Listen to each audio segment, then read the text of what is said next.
आज हम लोग ऑडियो बुक के दूसरे सेशन में आते हैं। ठीक है, तो फर्स्ट सेशन में हम लोग ने देखा था कि उत्तरकालीन मुग़ल सम्राट, उसके अंतर्गत हम लोग ने ईरान का नेपोलियन, नादिर शाह, मोहम्मद शाह, बहुत सारे शासक को देखा था और उनके बारे में थोड़ा पढ़ा था। ठीक है, तो आज हम लोग इस ऑडियो बुक में क्या पढ़ेंगे, भारत में यूरोपीय व्यापारिक कंपनियों का आगमन पढ़ेंगे। ठीक है, इसके अंतर्गत पुर्तगाली आए, फ्रांसीसी आए, ईस्ट इंडिया कंपनी आए, ये सब आए, तो उनके बारे में हम लोग पढ़ेंगे। ठीक है, तो आइए हम लोग चलते हैं अपने लेक्चर पे।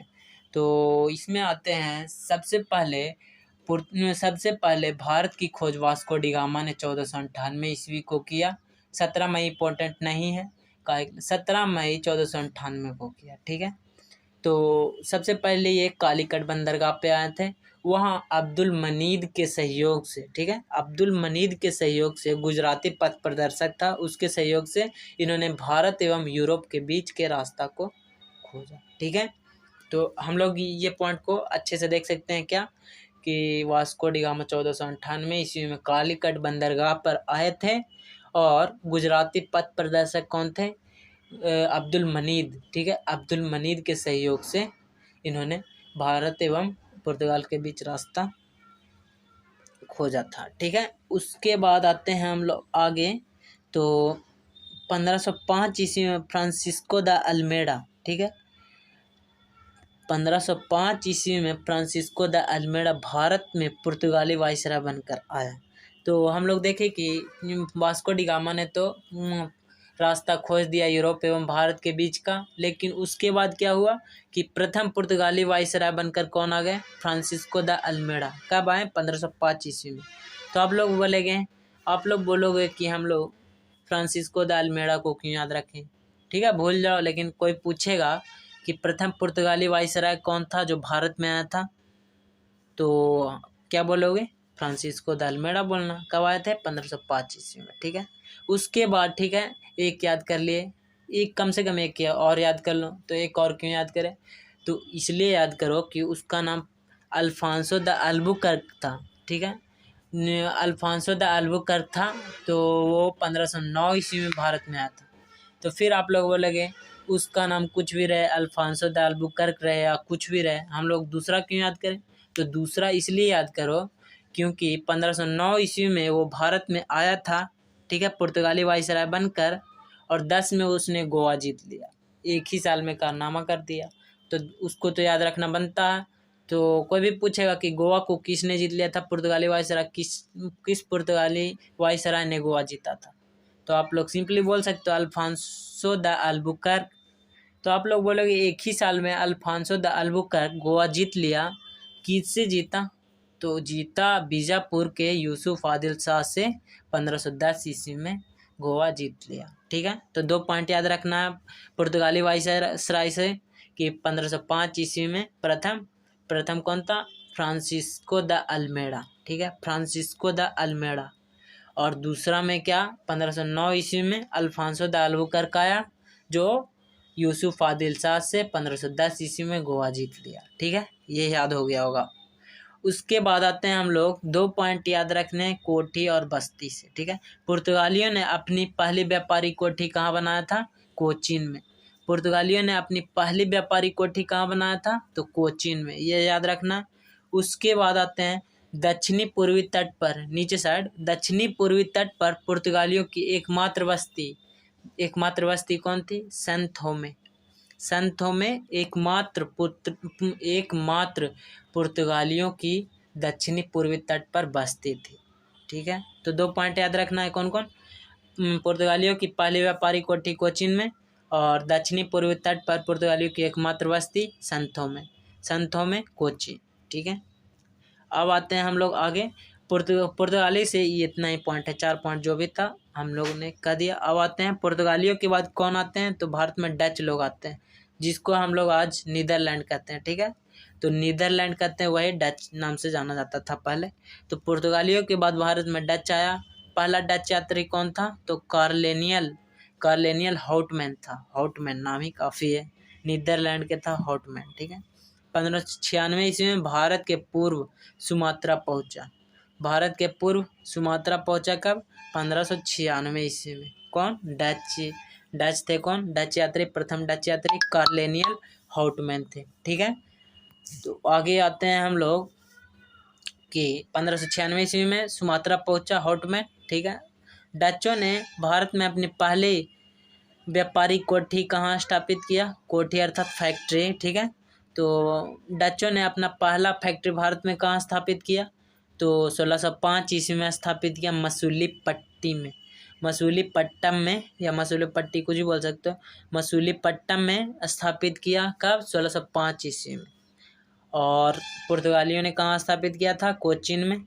डचों ने मसूलीपट्टी में। डम से याद रखते हो डच और मसूलीपट्टी। ठीक है, ये याद हो जाएगा। और डचों की दूसरी व्यापारिक कोठी कहाँ थी? पुलिकट में। दूसरी पुलिकट में स्थापित हुआ था। पहला मसूलीपट्टी, दूसरा पुलिकट, मप्पू। ठीक है, मसपूल, ये भी याद रख सकते हो। मसूलीपट्टी और पुलिकट दो हो गया। पुलिकट में उन्होंने स्वर्ण सिक्के को ढाला। स्वर्ण सिक्कों के क्या कहा जाता था? पैगोडा। ठीक है, तो डचों ने स्वर्ण सिक्कों को कहाँ डाला? पुलिकट में, जो उसकी दूसरी व्यापारिक कोठी थी। ठीक है, और पुलिकट में ही समस्त गतिविधियों का केंद्र बनाया। क्यों? फर्स्ट बनाया होगा मसूलीपट्टी, तो हम लोग जानते हैं कि मसूलीपट्टी बनाया और दूसरा बनाने का कब जरूरत पड़ा उसको, अगर एडजस्टमेंट सही नहीं हुआ होगा, तो इसीलिए पुलिकट में ही गतिविधियों का केंद्र बना दिया। पुलिकट में ही क्या किया? केंद्र बनाया। तो पैगोडा ढाला। पैगोडा मतलब सोने का सिक्का कहा जाता है पैगोडा को। ठीक है, तो पुलिकट में ही सोना के सिक्का ढाला। ये हो गया। अब आते हैं आगे। डचों ने भारत में प्रथम बार औद्योगिक वेतनभोगी रखा। डचों की क्या खासियत था कि भारत में प्रथम बार औद्योगिक वेतनभोगी किसने रखा? तो डचों ने। ठीक है, आगे आते हैं। डच का भारत में अंतिम रूप से पतन कब हुआ? तो डच का पतन हुआ था 1759 ईस्वी में, वेदरा युद्ध के बाद, जो अंग्रेजों एवं डचों के मध्य हुआ था। कब? 1759 ईस्वी में। और आया कब था हाउटमैन? 1596 में आया था हाउटमैन। 1605 में फैक्ट्री स्थापित किया और 1759 में अंग्रेजों से हार गया वेदरा युद्ध में और चला गया। ठीक है, उसके बाद आगे आते हैं हम लोग। 31 दिसंबर 1600 ईस्वी को इंग्लैंड की रानी एलिजाबेथ प्रथम ने ईस्ट इंडिया कंपनी को अधिकार पत्र प्रदान किया। कब? 31 दिसंबर 1600 ईस्वी को इंग्लैंड की रानी कौन थी? एलिजाबेथ प्रथम ने ईस्ट इंडिया कंपनी को अधिकार पत्र प्रदान किया। तो एकदम 1600 के अंतिम दिन कौन होगा? 31 दिसंबर को इंग्लैंड की रानी कौन था? एलिजाबेथ प्रथम ने अंग्रेजों मतलब ईस्ट इंडिया कंपनी को अधिकार पत्र प्रदान किया कि जहाँ आप चाहिए। ठीक है, और प्रारंभ में ईस्ट इंडिया कंपनी में कितना था? 217 साझेदार था, 217 पार्टनर था। ठीक है, पहला गवर्नर कौन था? टॉमस स्मिथ था। ठीक है, तो अंग्रेजों से रिलेटेड यानी ईस्ट इंडिया कंपनी से रिलेटेड हम लोग आते हैं कि 1600 के अंतिम दिन कब है? 31 दिसंबर। तो 31 दिसंबर 1600 को अंग्रेजों की ईस्ट इंडिया कंपनी को इंग्लैंड की महारानी एलिजाबेथ प्रथम ने अधिकार पत्र प्रदान किया। ठीक है, इसमें कितना पार्टनर था? 217 पार्टनर था। और पहला गवर्नर कौन था? Thomas Smith. ठीक है, टॉमस स्मिथ। उसके बाद हम लोग आते हैं मुगल दरबार में जाने वाला प्रथम अंग्रेज कौन था? हॉकिंस। हॉकिंस से हम लोग जानते हैं कि कुकर ब्रांड या कुछ है, तो कुकर बेचने मुगल दरबार में, ऐसे कुछ याद रख सकते हो आप। लेकिन ऐसे भी याद रखो कि मुगल दरबार में जाने वाला प्रथम अंग्रेज कौन था? कैप्टन हॉकिंस, जो जेम्स प्रथम के राजदूत थे। अप्रैल 1609 ईस्वी में जहांगीर के दरबार में कौन आया था? जेम्स प्रथम। वही जेम्स प्रथम था। जेम्स प्रथम का राजदूत के रूप में कौन आया था? Captain Hawkins. यानी हम लोग सिंपल भाषा में ऐसे याद रख सकते हैं कि जेम्स प्रथम था जो कैप्टन हॉकिंस को अपना दूत बनाकर जहांगीर के पास भेजा था। तो ऐसे भी याद रख सकते हैं मुगल दरबार में जाने वाला प्रथम शासक कौन था? अंग्रेज कौन था? Captain Hawkins. कब था? 1609 ईस्वी में अप्रैल में, ठीक है। उसके बाद हम लोग आते हैं, भारत में आने वाला प्रथम अंग्रेजी जहाज कौन था? रेड ड्रैगन था। भारत में आने वाला प्रथम अंग्रेजी जहाज कौन था? रेड ड्रैगन था। और 1611 ईस्वी में दक्षिणी पूर्वी समुद्री तट पर सर्वप्रथम अंग्रेजों ने मसूलीपट्टी में व्यापारी कोठी की स्थापना किया था। तो 31 दिसंबर 1600 को तो उनको अधिकार पत्र दे दिया था महारानी एलिजाबेथ प्रथम ने, और उसमें 217 पार्टनर भी थे। पहला गवर्नर थॉमस स्मिथ था। कैप्टन हॉकिंस को जेम्स प्रथम ने जहांगीर के दरबार में भेजा भी था 1609 में, तो 9 में भेजा। फिर 11 में क्या हुआ कि दक्षिणी पूर्वी समुद्री तट पर सर्वप्रथम अंग्रेजों ने मसूलीपट्टी में व्यापारी कोठी स्थापित किया। मसूलीपट्टी में कौन स्थापित किया था? मसूलीपट्टी में स्थापित किया था डचों ने भी, लेकिन उसको हटा के फिर कहाँ, उसको हटाया नहीं था, शायद दूसरा केंद्र पुलिकट में बनाया था। लेकिन अंग्रेजों ने कब बनाया? 1611 में। डचों ने कब बनाया था? 1605 में, ठीक है। और पुर्तगालियों का डेट पता नहीं है कब बनाया था, कोचीन में बनाया था, ठीक है। उसके बाद आते हैं हम लोग कि जहांगीर ने 1613 ईस्वी में एक फरमान जारी कर 1613 में फरमान जारी किया। 11 में इन लोग मसूलीपट्टी में व्यापारिक कोठी स्थापित कर लिया, यानी व्यापारिक फैक्ट्री मसूलीपट्टी में स्थापित कर लिया 11 में। और जहांगीर ने 13 में एक फरमान जारी किया और अंग्रेजों को सूरत में थॉमस एडवर्थ के अधीन व्यापार करने के लिए इजाज़त दे दिया, यानी व्यापारिक फैक्ट्री खोलने का इजाज़त दे दिया। कब? 1613 में सूरत में। किसके अधीन? थॉमस एडवर्थ के अधीन। तो इसको सिंपल भाषा में हम लोग ऐसे याद रख सकते हैं कि 1613 में जहांगीर ने अंग्रेजों को व्यापारिक फैक्ट्री खोलने की इजाज़त सूरत में दे दिया, लेकिन किसके अधीन दिया? थॉमस एडवर्थ के अधीन, ठीक है, ये याद हो गया। उसके बाद आते हैं, नोट पॉइंट है क्या? पूर्वी तट पर अंग्रेजों ने अपना प्रथम व्यापारिक कोठी मसूलीपट्टी में 1611 ईस्वी में खोला। पूर्वी तट पर अंग्रेजों ने प्रथम व्यापारिक कोठी कहाँ खोला? पूर्वी तट पर अंग्रेजों ने प्रथम व्यापारिक कोठी 1611 ईस्वी में खोला, जो हम लोग पीछे पढ़े हुए हैं, मसूलीपट्टी में। जबकि पश्चिमी तट पर सूरत में 1613 ईस्वी में व्यापारिक कोठी खोला। हाँ, 11 में खोला कहाँ? पूर्वी तट पर खोला मसूलीपट्टी में, और 13 में खोला पश्चिमी तट पर कहाँ? सूरत में, ठीक है। 2 पॉइंट तो याद हो गया।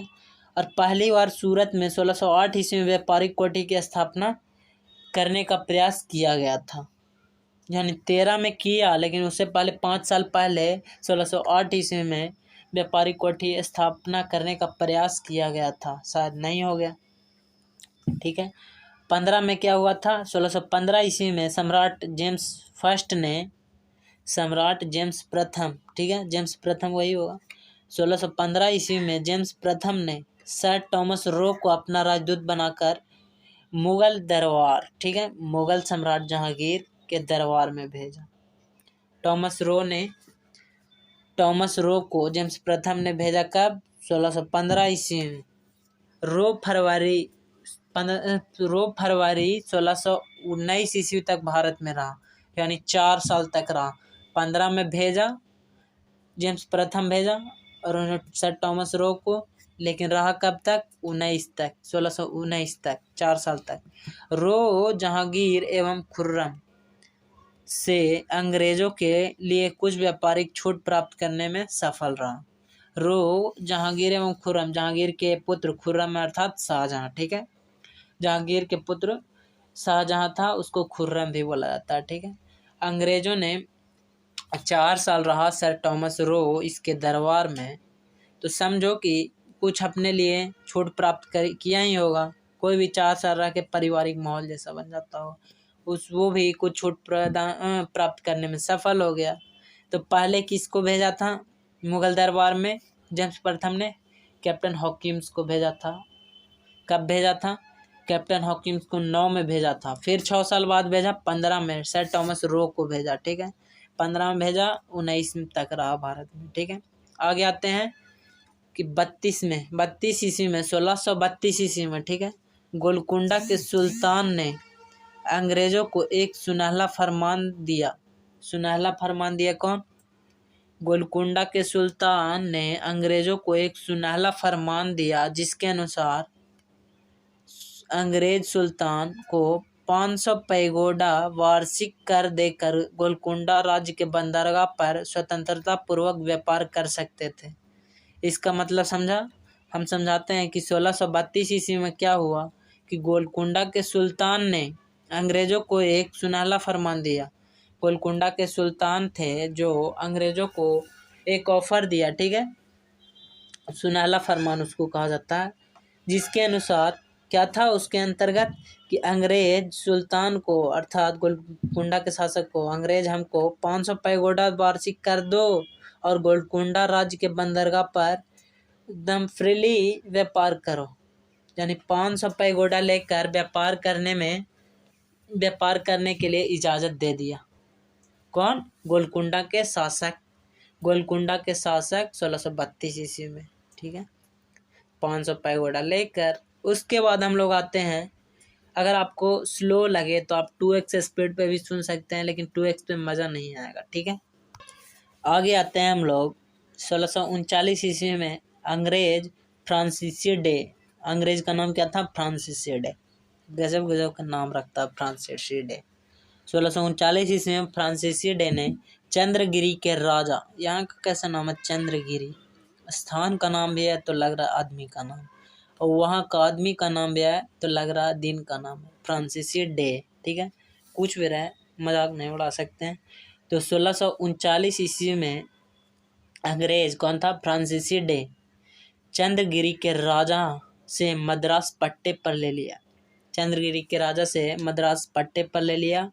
वहीं एक किला बंदी कोठी का निर्माण किया। इस कोठी का नाम फोर्ट सेंट जॉर्ज पड़ा, और यही फोर्ट सेंट जॉर्ज कालांतर में कोरोमंडल तट पर अंग्रेजों का मुख्यालय बना। तो इससे हम लोग क्या आसानी से याद रख सकते हैं? कैसे कि 1639 ईस्वी में फ्रांसीसी डे था। फ्रांसीसी डे ने मद्रास को पट्टे पर लिया, यानी टैक्स देकर ले लिया कि हमको दे दीजिए, ठीक है। मद्रास को ले लिया फ्रांसीसी डे, और वहाँ एगो किला बंदी कोठी का निर्माण कराया, ठीक है। किला बंदी कोठी का निर्माण कराया, जिसका नाम क्या था? Fort Saint George. तो ये भी क्वेश्चन आ सकता है कि फोर्ट सेंट जॉर्ज कहाँ है? तो मद्रास में। और फोर्ट सेंट जॉर्ज का निर्माण किसने कराया था? फ्रांसीसी डे, ठीक है, पड़ा। और यही फोर्ट सेंट जॉर्ज कालांतर में कोरोमंडल तट पर अंग्रेजी मुख्यालय बना।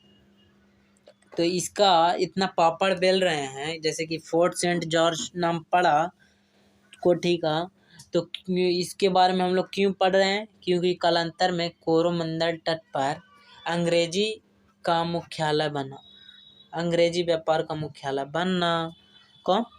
फोर्ट सेंट जॉर्ज, ठीक है। आगे पढ़ते हैं कि 1661 ईस्वी में पुर्तगाली राजकुमारी कैथरीन ऑफ ब्रेगेंजा, नाम देख से रहे हो, 1661 ईस्वी में पुर्तगाली राजकुमारी कौन थी? कैथरीन ऑफ ब्रेगेंजा, एवं ब्रिटेन के राजकुमार चार्ल्स द्वितीय ब्रिटेन का राजकुमार था। और पुर्तगाली राजकुमारी कौन था? पुर्तगाली एगो था और एगो ब्रिटेन के था, अंग्रेजी अर्थात। तो पुर्तगाली राजकुमारी कैथरीन ऑफ ब्रेगेंजा था, और चार्ल्स द्वितीय था जो ब्रिटेन के राजकुमार था। इनका विवाह हो गया। इनका विवाह हुआ तो दहेज मिला। तो दहेज मिला कौन? पुर्तगालियों ने चार्ल्स द्वितीय को बम्बई दे दिया। लगता है बम्बई इनके जागीर था, जैसे बम्बई इनको दहेज में दे दिया। कोई बात नहीं, दे दो, अब तो अपना बम्बई है। तो 1661 ईस्वी में क्या हुआ? पुर्तगाली राजकुमारी कैथरीन ऑफ ब्रेगेंजा और ब्रिटेन के चार्ल्स द्वितीय का विवाह हुआ। ये विवाह होना इम्पोर्टेंट नहीं है, इम्पोर्टेंट है दहेज, ठीक है। दहेज में पुर्तगालियों ने बम्बई को प्रदान किया। कब प्रदान किया? 1661 में। ये इम्पोर्टेंट याद रखना है, ठीक है। उसके बाद है कि 1668 ईस्वी में चार्ल्स द्वितीय ने बम्बई को, चार्ल्स द्वितीय अब क्या करेगा? दहेज मिला तो उसको रखेगा थोड़ी, उसको व्यापार में लगा दिया। तो चार्ल्स द्वितीय ने 10 पाउंड के वार्षिक किराए पर ईस्ट इंडिया को दे दिया। 1668 ईस्वी में 61 में शादी किया, दहेज मिला। और 68 में क्या किया कि उसको ईस्ट इंडिया कंपनी को 10 पाउंड के वार्षिक किराए पर दे दिया कि आप 10 पाउंड साल में दीजिएगा, हम आपको ये किराए पर दे देते हैं, ठीक है। और बम्बई कितना सोना वाला जगह है, मतलब कि कितना अच्छा इम्पोर्टेंट जगह, उसको दे दिया, कोई बात नहीं, दे दूँ। 1687 ईस्वी में अंग्रेजों ने पश्चिमी तट का मुख्यालय सूरत से हटाकर बम्बई को बनाया। बोले थे ना कि एकदम खास जगह, तो खास जगह मिला 68 में, तो 87 में वहाँ मुख्यालय सूरत से हटाकर कहाँ बना दिया, बम्बई को बना दिया। कब? 1687 ईस्वी में अंग्रेजों ने पश्चिमी तट का मुख्यालय सूरत से हटाकर कहाँ बना दिया, बम्बई। तो अब आते हैं बम्बई शहर के बारे में। नोट पॉइंट क्या है, तो गेराल्ड ओंगियर ने बम्बई शहर की स्थापना किया था। कौन? गेराल्ड ओंगियर। गेराल्ड ओंगियर 1669 से 1677 तक वहाँ कुछ रहा होगा, बम्बई का प्रेसिडेंट रहा था। सूरत का प्रेसिडेंट एवं बम्बई का गवर्नर था। कब तक? 1669 से 77 तक था गेराल्ड ओंगियर। सूरत का प्रेसिडेंट एवं बम्बई का गवर्नर था। कौन? गेराल्ड ओंगियर। कब? 1669 से 1677 ईस्वी तक बम्बई शहर की स्थापना इन्होंने ही किया था। ये हो गया। अब आगे आते हैं, बंगाल के शासक कौन थे? बंगाल के शासक शाह सुजा। बंगाल के शासक कौन थे? शाह सुजा ने सर्वप्रथम 1651 ईस्वी में अंग्रेजों को व्यापारिक छूट की अनुमति दी। बंगाल के शासक कौन था? तो बंगाल के शासक शाह सुजा। कब? 1651 ईस्वी में अंग्रेजों को व्यापारिक छूट की अनुमति दी कि आइए बंगाल में व्यापार कीजिए। कब? 1661 ईस्वी में। इस अनुमति को निशान कहा जाता है। ये इम्पोर्टेंट रखना कि किस अनुमति को निशान कहा जाता है। तो बंगाल के शासक शाह सुजा ने अंग्रेजों को बंगाल में व्यापारिक छूट की अनुमति दी कि हाँ ये व्यापार कीजिए। कब? 1651 में। उसी को निशान कहा जाता है, याद रहेगा। उसके बाद 1698 में आते हैं। कब हुआ था स्टार्ट? 1498 में वास्को डी गामा रास्ता खोजा भारत आने का, और वही भारत आए थे। और अब आ गया 200 साल बाद 1698 ईस्वी में क्या हो रहा है, जो सुनिए। 1698 ईस्वी में अंग्रेजी ईस्ट इंडिया कंपनी के 3 गांव सुतानुती, कालीकट एवं गोविंदपुर की जमींदारी 1698 ईस्वी में अंग्रेजी ईस्ट इंडिया कंपनी ने 3 गांव सुतानुती, कालीकट एवं गोविंदपुर की जमींदारी 1200 रुपये भुगतान कर प्राप्त की। मतलब 1200 दिया और 3 गांव अपने अंडर में ले लिया जमींदारी। 1200 रुपये देकर अपने अंडर में 3 गांव ले लिया। कौन? सुतानुती, कालीकट एवं गोविंदपुर की जमींदारी, ठीक है। और यहाँ पर फोर्ट विलियम का निर्माण किया। क्या हुआ? 1698 ईस्वी में फोर्ट विलियम का निर्माण हुआ। कहाँ? सुतानुती, कालीकट एवं गोविंदपुर में। सुतानुती, कालीकट एवं गोविंदपुर में 1698 ईस्वी में फोर्ट विलियम का निर्माण हुआ। चार्ल्स आयर फोर्ट विलियम के प्रथम प्रेसिडेंट हुए।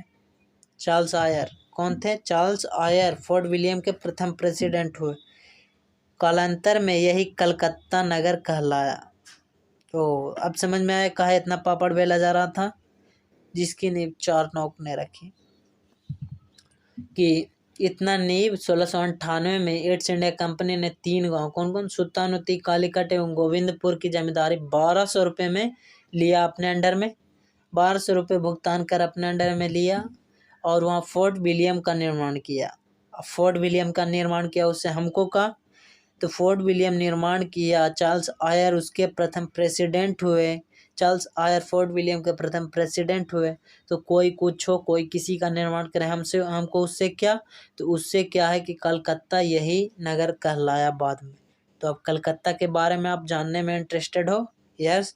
तो आइए कलकत्ता को फिर से जानते हैं कि सुल्तानुती, कालीकट एवं गोविंदपुर की जमींदारी को अंग्रेज अपने अंडर में लिया और वहाँ फोर्ट विलियम का निर्माण किया, और फोर्ट विलियम ही बाद में कलकत्ता नगर कहलाया, ठीक है। और कलकत्ता नगर अब हम लोग ऐसे जानते हैं कि कलकत्ता नगर के प्रथम प्रेसिडेंट कौन हुए? Charles Eyre. अब याद हुआ? ठीक है। कालांतर में यही कोलकाता नगर कहलाया, जिसकी नींव चार्नोक ने रखी थी। कोलकाता नगर की नींव किसने रखी थी? George Charnock.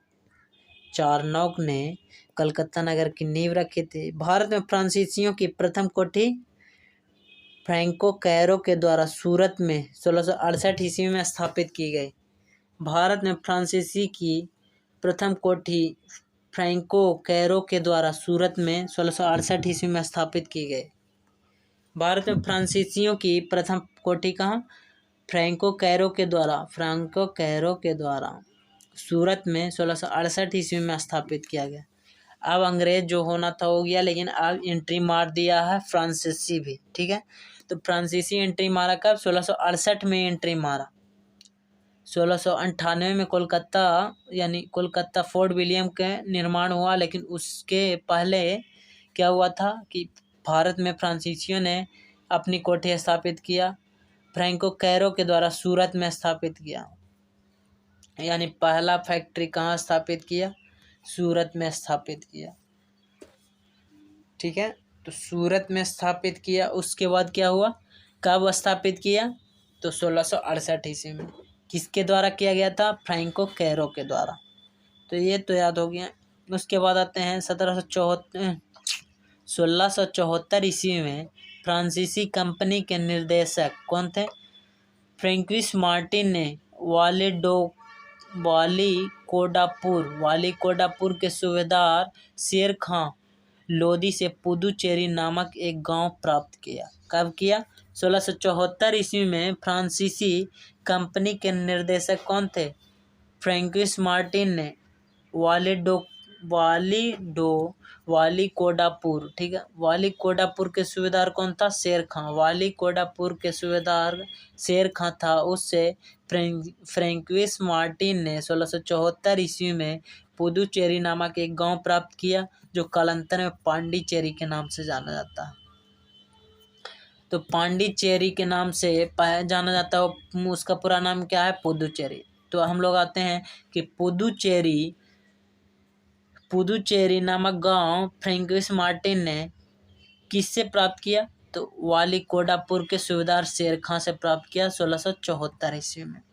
ठीक है, उसके बाद आते हैं हम लोग कि प्रथम कर्नाटक युद्ध कब हुआ? तो प्रथम कर्नाटक युद्ध 1646 से 48 में हुआ। 1646 से 48, 2 साल तक। ऑस्ट्रेलिया के उत्तराधिकार युद्ध से प्रभावित था। उसके बाद 1748 में हुई ला सापल की संधि के द्वारा ऑस्ट्रिया का उत्तराधिकार युद्ध समाप्त हो गया, और इसी संधि के तहत कर्नाटक युद्ध समाप्त हुआ। क्या हुआ कि प्रथम कर्नाटक युद्ध कब हुआ? तो 1746 से 1768 में। ठीक है, ऑस्ट्रिया के उत्तराधिकार युद्ध से प्रभावित यह युद्ध था। 1768 में एला सापल की संधि के तहत ऑस्ट्रिया का उत्तराधिकार युद्ध समाप्त हो गया। किस संधि के तहत? एला सापल की संधि के द्वारा। और इसी संधि के तहत प्रथम कर्नाटक युद्ध समाप्त हो गया। किस संधि के तहत? एला सापल की संधि के तहत प्रथम कर्नाटक युद्ध समाप्त हो गया, और यह युद्ध ऑस्ट्रिया के उत्तराधिकार युद्ध से प्रभावित था। ठीक है, ये हो गया। उसके बाद दूसरा कर्नाटक युद्ध में हम लोग आते हैं। तो दूसरा कर्नाटक युद्ध कब हुआ था? 49 से 54 तक, 5 साल तक। ठीक है, तो यहाँ आते हैं हम लोग कि प्रथम कर्नाटक युद्ध कब हुआ? 46 से 48, 2 साल तक। फिर 1 साल रुक के दूसरा कर्नाटक युद्ध हो गया। कितने साल तक हुआ? तो 5 साल तक हुआ अब इस बार। ठीक है, दूसरा कर्नाटक युद्ध 49 से 54 तक हुआ। इस युद्ध में फ्रांसीसी गवर्नर डुप्ले की हार हुई, यानी फ्रांसीसी गवर्नर हार गए कर्नाटक के दूसरे युद्ध में। उसे वापस बुला लिया गया और उसकी जगह गोडेहू को भेजा गया भारत में अगला फ्रांसीसी गवर्नर बना के। डुप्ले हार गया तो उसे बुलाकर गोडेहू के दूसरा गवर्नर बनाकर भेजा गया। पांडिचेरी की संधि कब हुआ था? तो पांडिचेरी की संधि हुआ था जनवरी 1755 ईस्वी में। इसी के साथ युद्ध विराम हो गया, दूसरा कर्नाटक युद्ध विराम हो गया। और कर्नाटक का तीसरा युद्ध कब हुआ था? 2 साल फिर रुक गया, फिर हुआ 56 से 63 तक सप्तवर्षीय युद्ध, अर्थात 7 साल तक हुआ था।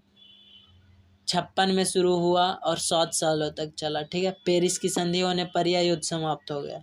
पेरिस की संधि हुआ था, उसके बाद कर्नाटक का तीसरा युद्ध समाप्त हो गया। कब हुआ पेरिस की संधि? 1756 ईस्वी में स्टार्ट हुआ, पेरिस की संधि के बाद यह समाप्त हो गया। 1760 ईस्वी में अंग्रेजी सेना ने सर आयरकूट के नेतृत्व में, किसके नेतृत्व में? 1760 ईस्वी में अंग्रेजी सेना ने सर आयरकूट के नेतृत्व में मांडीवास की लड़ाई में फ्रांसीसियों को बुरी तरह हराया। प्रथम कर्नाटक युद्ध कब हुआ? 46 से 48 तक। दूसरा कर्नाटक युद्ध 49 से 54 तक। तीसरा कर्नाटक युद्ध कब हुआ? तो तीसरा कर्नाटक युद्ध हुआ 56 से 63 तक। और फिर पेरिस की संधि के तहत तीसरा कर्नाटक युद्ध समाप्त हो गया और पांडिचेरी की संधि के द्वारा दूसरा कर्नाटक युद्ध समाप्त हो गया। और तीसरा क्या हुआ? दूसरा तो हो गया पहला होगा प्रथम कर्नाटक युद्ध 1746 से 48 तक। ऑस्ट्रिया की युद्ध उत्तराधिकार युद्ध से प्रभावित था। और कौन युद्ध के समाप्त हुआ? तो इसी संधि के तहत कर्नाटक युद्ध समाप्त हुआ। कौन संधि? एला-सापल की संधि। एला-सापल। दूसरा में कौन होगा? टुप्लो को भारत से बुला लिया गया और गोडेहू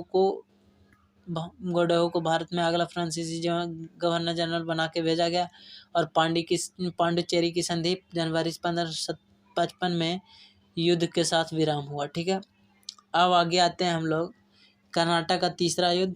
तीसरा युद्ध तो हम लोग जानते हैं 1756 से 63 तक 7 सालों तक हुआ। और पेरिस की संधि होने के बाद यह रुक गया। 1760 ईस्वी में अंग्रेजी सेना ने सर आयरकूट के नेतृत्व में बांडीवास की लड़ाई में फ्रांसीसियों को बुरी तरह हराया। कब? 1760 में अंग्रेजी सेना ने सर आयरकूट के नेतृत्व में बांडीवास की लड़ाई लड़ी और फ्रांसीसियों को बुरी तरह हराया, ठीक है।